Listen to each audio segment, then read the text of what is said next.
The European Union drew up plans to control Britain's tax policies after Brexit, leaked documents have revealed.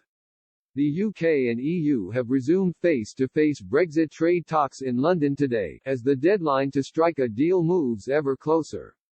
The transition period is due to end in just over a month, but the EU's chief Brexit negotiator Michel Barnier claimed that talks would need to be done with patience and communication if both sides are able to land a deal. Negotiations were halted last week after a member of the EU's team tested positive for coronavirus. Tweeting on Friday, Mr. Barnier said that the same significant divergences persist between the UK and the EU.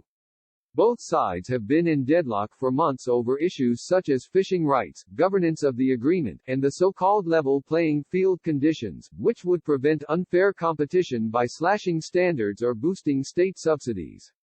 Downing Street insists that Britain is not afraid of leaving the bloc without an agreement, but business leaders are fearing a dual impact from both the coronavirus pandemic and a no-deal Brexit. As tensions are set to rise, a leaked memo reveals how the EU wanted to control Britain's tax policies after the transition period.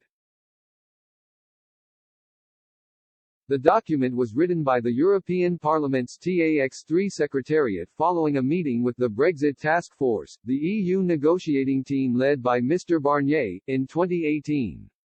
It stated, the objective is that the UK will abide by the tools adopted at EU level to fight tax evasion, avoidance. The EU desire for alignment on tax reflected a fear in Brussels that Britain could become a Singapore-style low-tax economy after Brexit and a magnet for business and investment. Although it has no current power over the UK's tax, the EU made no secret of its desire to clamp down on low-tax member states, including Ireland, and has long called for a universal corporation tax rate.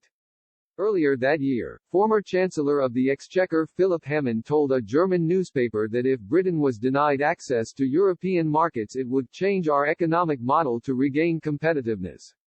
John Longworth, co-chairman of Leave Means Leave said, these leaked documents confirm what Leavers have feared all along, that the EU will stop at nothing to stifle Britain's competitiveness post-Brexit. An agreement on tax provisions would of course also bind us to future regulations. If they are keeping this secret, what else are they planning for us? If Chequers wasn't bad enough, it's clear Brussels expects us to cave in further. We are now facing a complete sellout.